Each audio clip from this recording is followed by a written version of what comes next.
बताने का मतलब है कि आप राजनीति ऐसी करें जो समाज के हर गरीब तक। जो मैंने नारा दिया है कि अगर विकास चाहिए तो आप विवेक से काम की कमी है, उस किसान को ये दिक्कत है। मैं यही समाज को बताने का प्रयास विधानसभा में जरूर जाके चिल्ला हैदराबाद यहाँ ला के खड़ा कर देंगे और बाराबंकी जनपद का नाम अपनी संस्था खोली थी तो मैंने कहा था कि मैं इलाज उस व्यक्ति का जरूर करूँगा जिसके पास 40 रुपये की में जो ट्रामा सेंटर है वो शायद अगर सुचारू रूप से चल जाए तो जो लखनऊ जाते हैं लोग वो लखनऊ न जाके बाराबंकी में ही लखनऊ जैसी सुविधा पाए। नमस्कार, बहुत स्वागत है आपका। वक्त सुबह के तकरीबन 10 बजे का है और हमारे साथ बाराबंकी के एक मशहूर शख्सियत आँख के मशहूर डॉक्टर विवेक वर्मा है जो बहुजन समाज पार्टी से सदर विधानसभा से चुनाव लड़ रहे हैं। डॉक्टर साहब, बहुत स्वागत है आपका। धन्यवाद आपका, बहुत बहुत धन्यवाद।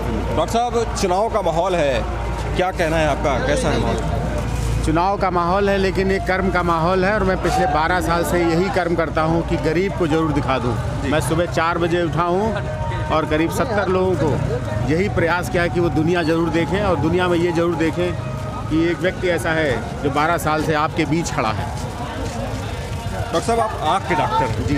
और आँख का रिश्ता सीधा दिल और दिमाग से होता है। जी।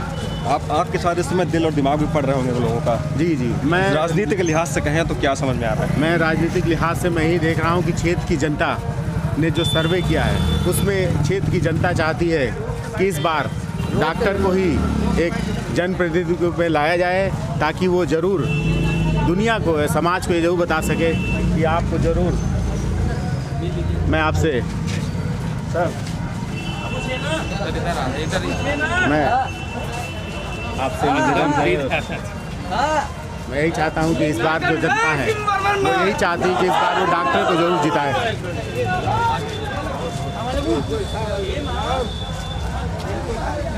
डॉक्टर साहब, आप इतने शांत स्वभाव के, सरल स्वभाव के हैं। जी। और एक मशहूर डॉक्टर, एक अच्छे डॉक्टर हैं और मतलब अच्छा पेशा चल रहा था। डॉक्टर साहब, एकदम अचानक राजनीति में आने का कैसे मन बना? राजनीति में आने का मतलब है कि आप राजनीति ऐसी करें जो समाज के हर गरीब तक जरूर पहुंच जाए। मेरे मौसा स्वर्गीय रामचंद्र भक्त सिंह यहाँ 3 बार विधायक रहे। समाज का हर वर्ग, वो चाहे हिंदू हो चाहे मुस्लिम हो, वो एक ही भाव से देखता था कि अगर मैं इसके पास जाता हूँ तो ये मेरा काम जरूर अवश्य कराएंगे। मैं वही उनको अपना आदर्श मानता हूँ और बहन जी का जो सपना है सर्वजन हिताय सर्वजन सुखाय के सिद्धांत पर मैं काम करने का प्रयास करूँगा। डॉक्टर साहब, एक बहुत सिंपल सी कॉमन लाइन इस समय चर्चा में है। जी, आप मिल लीजिए।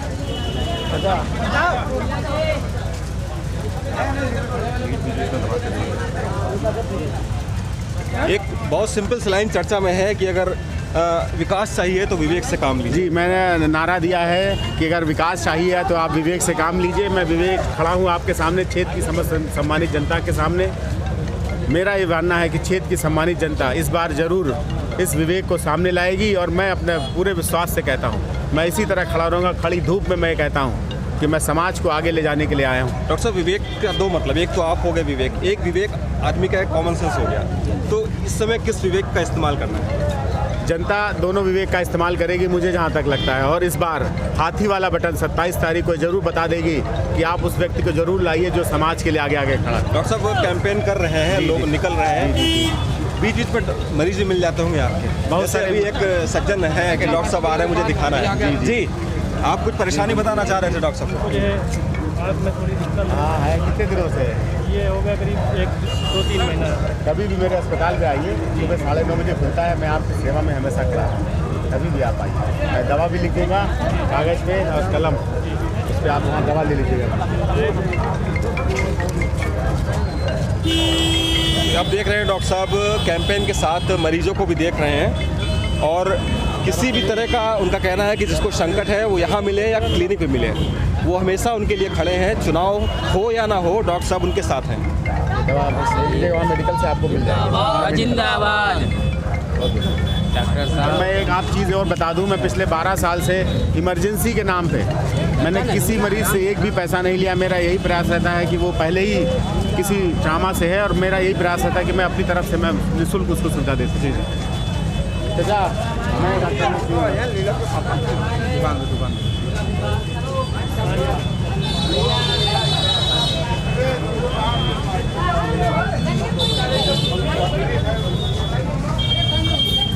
डॉक्टर साहब, आपका नाम डॉक्टर विवेक वर्मा है। जी। डॉक्टर साहब, क्या आजकल जो जाति की राजनीति है उसके लिए वर्मा बताना और लगाना ज़रूरी है?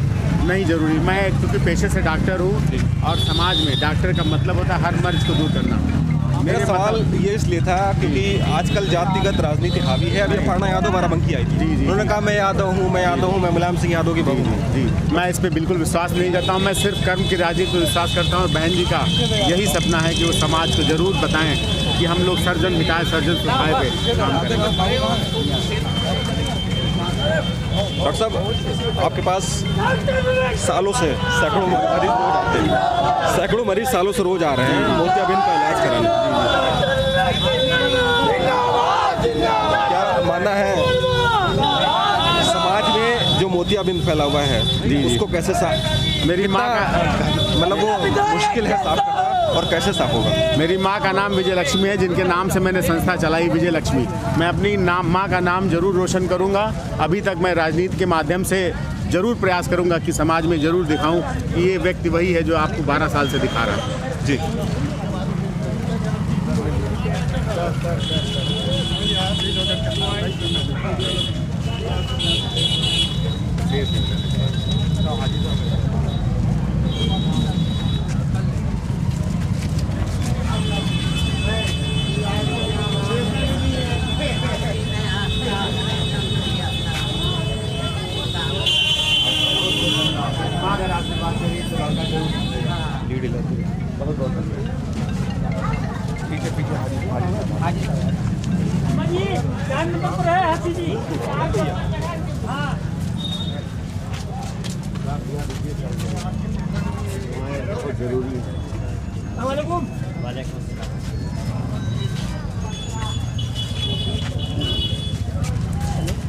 डॉक्टर साहब, आपका एक ये कहना भी है कि अपने लिए तो सभी राजनीति करते हैं, मैं अपनों के लिए आया हूँ राजनीति। जी। लेकिन चुनाव के बाद अक्सर ये वादा राजनीतिक लोग भूल जाते हैं। मैं तो यही कहता हूँ, मेरी एक संस्था है विजय लक्ष्मी, मैं उसमें 24 घंटे मिल जाऊँगा। और मैं जब गरीब के यहाँ चाय पीऊँगा तो उस चाय में अगर चीनी कम है तो मैं विधानसभा में जरूर चिल्ला चिल्ला के कहूँगा कि उस व्यक्ति के घर में ये कमी है, उस जगह ये कमी है, इस गांव में ये कमी है, उस किसान को ये दिक्कत है। मैं यही समाज को बताने का प्रयास विधानसभा में जरूर जाके चिल्ला चिल्ला के कहूँगा। जो यहाँ से विधायक है सदर के सुरेश यादव जी, उनका कहना है कि जातिगत आंकड़े ऐसे हैं कि मुझे कोई हरा नहीं सकता। मैं कैसे आप जनता से अपील करेंगे? मैं किसी व्यक्ति विशेष पे टिप्पणी नहीं करता हूँ। मैं प्रथम दिन से ही मैं हूँ प्रयास में, मैं कर्म की राजनीति करता हूँ। और समाज के लोग अगर मेरे मतलब में आते हैं तो ये जानते हैं मैं किसी डॉक्टर को दिखाने जा रहा हूँ। डॉक्टर का पहला यही होता है, मैं पिछले 12 साल से यही शब्द इस्तेमाल करता हूँ कि क्या तकलीफ़ है। मैंने हर समाज के हर वर्ग से ही पूछा क्या तकलीफ़ है। अगर मैं राजनीति में आता हूँ मैं हर समाज के हर वर्ग से ही पूछूंगा कि क्या तकलीफ़ है। मैं तकलीफ़ें दूर करने आया हूँ, मैं तकलीफ़ें बढ़ाने नहीं आया हूँ समाज की। और सब राजनीति में एकदम नए हैं, सुबह हॉस्पिटल मरीज को देखना, दिन भर जनसंपर्क करना, फिर रात तक लगे रहना, कैसे मैनेज कर रहे हैं आजकल ये सब? मैनेज करना, जब लोगों का अपार उत्साह और अपार स्नेह मिलने लगता है तो मैं जब से मैंने चुनावी रथ में कदम रखा है, मैं 3 बजे उठता हूँ और 4 बजे 4:30 बजे मैं अपनी ड्यूटी स्टार्ट करता हूँ। मैं पहले पेशेंट को मरीज़ देख के फिर मैं इस राजनीतिक क्षेत्र में आता हूँ। और राजनीति भी एक ऐसा माध्यम है जिसके सारे बहुत कुछ आप काम कर सकते हैं जो शायद चिकित्सा के माध्यम से आप नहीं कर सकते। अभी मैं डॉक्टर साहब आपके घर पर था, कुछ लोग आपसे मिलने आए, पार्टी भी ज्वाइन किया। जी। आपने उनको बताया कि बस आप ये कहिए कि डॉक्टर को जिताना है, डॉक्टर लड़ रहा है। मैं यही कहूँगा कि ये लड़ाई इस बार सिर्फ एक डॉक्टर, ऐसा व्यक्ति जो 12 साल से सबके लिए लड़ रहा है, अगर उसको आप लड़ा के आगे लड़ा देंगे और आगे खड़ा कर देंगे, मैं पूरे जितने लोग खड़े मैं उनके साथ कंधे से कंधा मिला के लड़ने के लिए तैयार रहूँगा। और सब उस बातचीत में ससुराल, ननिहाल और घर का भी जिक्र था। जी, मैं बता दूं, मेरा गांव पकरियापुर है। बहुत सारे लोग मुझे रिश्तों से देखते हैं। और मेरा ननिहाल साढ़े मऊ का है और मेरी ससुराल सुढ़िया मऊ की है। अभी 3 दिन पहले एक महिला आई, एक मरीज बन के आई। जब मैंने ऐसा रिश्ता निकाला तो मेरे मतलब से वो एक मेरी सरहज बन के निकली। मैं रिश्तों पे काम करना पसंद करता हूँ, लोगों से संबंध बनाना पसंद करता हूँ। परिवार का कितना साथ मिलना, खासकर पत्नी का और बच्चों का? सबका, क्योंकि आप राजनीति में एक नई मैराथन दौड़ में दौड़ चुके हैं। नहीं, पत्नी धर्मपत्नी का पूरा सहयोग मिल रहा है। और मेरा एक ही बेटा है, वो भी यही कहता है जिस पापा आप जिस पथ पे निकले उस पर कामयाब जरूर। डॉक्टर साहब, एक बार एक जिक्र किया था, मैं आपसे मुलाकात किया था कि दादी एक हॉस्पिटल में आई थी और वो जब जीना चढ़ी तो काफ़ी हफ गई। उन्होंने कहा कि डॉक्टर साहब बहुत ऊपर आना पड़ता है, तो आपने तुरंत उसके बाद लिफ्ट लगवा दी। क्या माजरा था सर? क्या माजरा ये था कि मैं ओटी में था, एक महिला हमारी ओटी में आई और बहुत थक रही और बहुत हफने लगी। तो कहीं भैया इस बार इस अस्पताल में अगर लिफ्ट लग जाए, तो मैंने जब संस्था बनाई तो मेरा पहला यही प्रयास था कि उसमें लिफ्ट बने और इस लिफ्ट में गरीब जरूर चढ़े। मैं दिन भर यही देखता हूँ कि उस लिफ्ट में कितने गरीब उस लिफ्ट से ऊपर गए और नीचे आए। अभी मैंने एक जगह खरीदी है वहाँ पे एक पेशेंट को पता चला कि डॉक्टर साहब ने एक जगह खरीदी है। उस मरीज़ ने आके मुझसे कहा कि डॉक्टर साहब एक आंख तो यहाँ बनवाइए, एक आंख वहाँ बनवाएंगे। लोगों का विश्वास है कि शायद ये बाराबंकी में कुछ नया इतिहास हो जाए। आपने मेरा अगला सवाल का जिक्र खुद ही कर दिया डॉक्टर साहब। जो आपने एक सपना सोचा है, जो ज़मीन आपने जिक्र किया, आपने कहा था आप लोगों को चेन्नई और नेपाल नहीं जाना पड़ेगा, क्या है रीज़न है? अभी एक उमर हाशमी जी आए थे हैदरगढ़ से और उनकी बच्चे की आंख में चोट लग गई थी। मैंने कहा मेरे यहाँ ऐसी व्यवस्था नहीं है, शायद बच्चे को चेन्नई या हैदराबाद ले जाना पड़ेगा। हमने कहा यही प्रयास करिए, चेन्नई और हैदराबाद यहाँ ला के खड़ा कर देंगे और बाराबंकी जनपद का नाम रोशन करेंगे।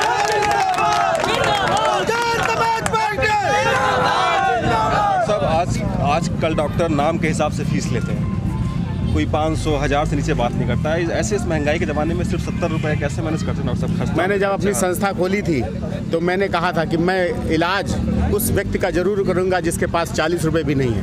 मेरे ससुर ने कहा था कि 40 में तुम क्या कर लोगे? मैंने कहा था मैं गरीब के साथ अगर खड़ा हो जाता हूँ तो इस संस्थान को और अपने आप को कहाँ ले जाके खड़ा कर दूँगा ये आप शायद नहीं जानते। मेरा सबसे पहला प्रयास रहता, और इस संस्था को जब से खोला है उस पर मेरा प्रथम रहता है वो जो मुस्लिम समाज है, जो गरीब समाज है।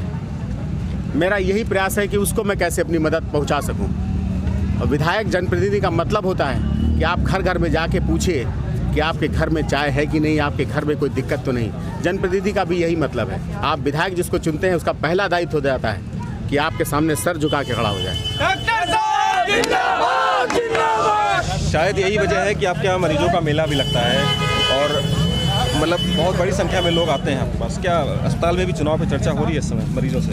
नहीं, इस तरह का कोई चर्चा नहीं है। मैं यही चाहता हूँ कि मरीज सबसे पहले खुद देखे और जाके समाज में भी देखे कि क्या क्या चीज़ है, वो फिर मुझको बताए और मैं उसके लिए आगे आगे खड़ा हो जाऊँगा। डॉक्टर साहब, सुबह से शाम तक आपसे मिलता हूँ, बिल्कुल एनर्जी से लबरेज रहते हैं। आजकल क्या खा रहे हैं कि इतनी मेहनत कर रहे हैं? लोगों का प्यार और लोगों का स्नेह अगर मिल जाए तो मैं खिलाने पे विश्वास रखता हूँ, मैं खाने पे कभी विश्वास नहीं रखता। मैं अपनों की लड़ाई लड़ने आया हूँ, मैं अपने के लिए लड़ने नहीं आया हूँ।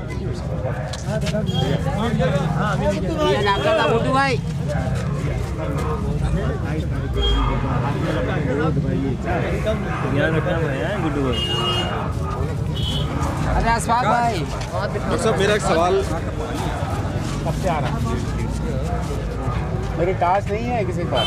टॉर्च से गाड़ी मैं मोबाइल भी दिखा दे रहा हूँ। इनको सब हमको देखिए, ठीक है? देखने में कोई दिक्कत तो नहीं है ना आपको? देखने में कोई दिक्कत तो नहीं? मैं एक दवा लिख देता हूँ। प्लेन स्लिप लाइए। मेरी स्लिप कहाँ गई?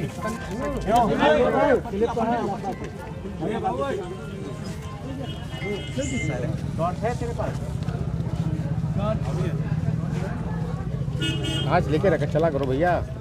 एक दवा लिख दिया, डालिए और हमारे अस्पताल में आइए, चश्मा चेक कराइए। अच्छा, कब आए? किसी दिन आइए, शनिवार छोड़ के। अच्छा डॉक्टर साहब, एक सवाल प्रदेश राजनीति से। आपकी पार्टी की मुखिया थोड़ा शांत है आजकल, अगर आप नहीं थोड़ा एग्रेसिव होती तो आप लोग को और फायदा मिलता उससे। मेरी मुखिया शांत नहीं है, उनका शुरू से यही प्रयास रहता है, वो सिर्फ कर्म पे विश्वास रखती हैं और जो भी उनका चुनावी कार्यक्रम होता है वो पिछले 2007 से मैं देख रहा हूँ वही चलता है। वो अपनी जनता के बात पहुँचाती हैं और जनता भी ये चाहती है कि जो 4 बार मुख्यमंत्री नहीं, वो 5वीं बार प्रदेश के मुख्यमंत्री जरूर बन के आए। डॉक्टर साहब, बाराबंकी की जनता, सदर विधानसभा की जनता आपको विधायक क्यों चुने? आपकी क्या प्राथमिकताएं रहेंगी अगर आप विधायक बनते हैं? मेरी सबसे पहली प्राथमिकता, मैं चूँकि चिकित्सा के क्षेत्र में हूँ और मैं ये देखता हूँ कि बाराबंकी जनपद में जो ट्रामा सेंटर है वो शायद अगर सुचारू रूप से चल जाए तो जो लखनऊ जाते हैं लोग, वो लखनऊ न जाके बाराबंकी में ही लखनऊ जैसी सुविधा पा जाएँ। और निकट आने वाले भविष्य में मैं यही चाहूँगा जो ग्रामीण भाई हैं हमारे, जो किसान भाई हैं, जो युवा हैं, बेरोजगार हैं, महिलाएं हैं, उनके लिए जो मिससे संभव बन पड़ेगा मैं जरूर करूँगा उनके लिए। और सब कई कल कारखाने हैं बाराबंकी में जो बन पड़े हैं, वो भी एक राजनीति का अभाव है। जो हमारे जनप्रतिनिधि हैं, कैसे उसको शुरू कराएंगे जिससे यहाँ पे लोगों के लिए रोजगार के साधन हो? देखिए, रोजगार के बारे में मैं पहले देखता था कि जब मैं छोटा था तो स्पिनिंग मिल एक बहुत बड़ी मिल थी जिसमें बहुत सारे हमारे गांव के जो लोग बेरोजगार हो गए आज, वो जाते थे और वहाँ काम करते थे। उसके बंद होने से कहीं ना कहीं लोग व्यवसाय के लिए बाहर जाते हैं। मैं अगर आता हूँ तो मेरा यही प्रयास रहेगा कि मैं इसको दोबारा चलाने का पूरा अपनी तरफ से मैं वादा देता हूँ, आश्वासन देता हूँ कि मैं इस पर पूरा प्रयास करूँगा। डॉक्टर साहब, अभी मैं आ रहा था तो एक गाड़ी निकली और उस पर भाजपा का झंडा वगैरह लगा हुआ था और एक गाना चल रहा था, जो राम को लाए हैं हम उनको लाएंगे। डॉक्टर साहब, राम आपको नहीं लग रहा व्यापार हो गए हैं, भाजपा के लिए कहें या किसी भी दल के लिए कहें? मैं जिस पावन धरती पर खड़ा हूँ उसको कहा जाता है जो रब है वही राम है। मैं देवा और बाराबंकी जो देवा और महादेवा की धरती है, मैं नहीं समझता हूँ बाराबंकी के जनपद लोग इस बार इसमें कहीं भ्रमित होंगे और वो देख रहे हैं कि डॉक्टर, मैं बार बार कह रहा हूँ, मैं डॉक्टर हूँ और डॉक्टर का मतलब होता है हर के पास मर्ज है और मर्ज को दूर करना मेरा सबसे पहला दायित्व होता है।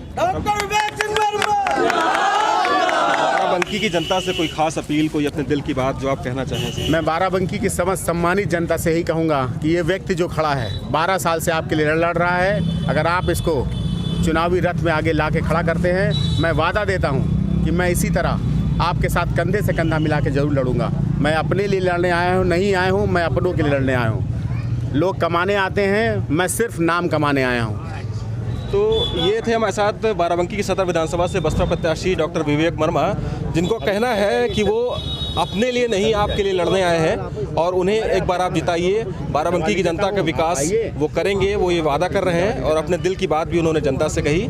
तो ये डॉक्टर साहब हैं और अब जनता फैसला करेगी डॉक्टर साहब के भाग्य का कि वो विधायक यहाँ से बनते हैं या नहीं बनते हैं। लेकिन डॉक्टर साहब पूरी कोशिश कर रहे हैं, सुबह से लेकर शाम तक जनता के बीच जा रहे हैं। आप खुद देख रहे हैं यहाँ पर वो अपने कैंपेन के दौरान भी जो शख्स उनको मिल रहा है मरीज, उसको वो दवा लिख रहे हैं, पूरा उसको ट्रीट कर रहे हैं। बहुत डॉक्टर साहब बहुत बहुत धन्यवाद आपका। बहुत बहुत धन्यवाद सारे पत्रकार बंधुओं का, आपका, मीडिया वालों का, जो लोग आए यहाँ चल के, खासकर आपका और कैमरामैन का मैं बहुत बहुत धन्यवाद देता हूँ। धन्यवाद।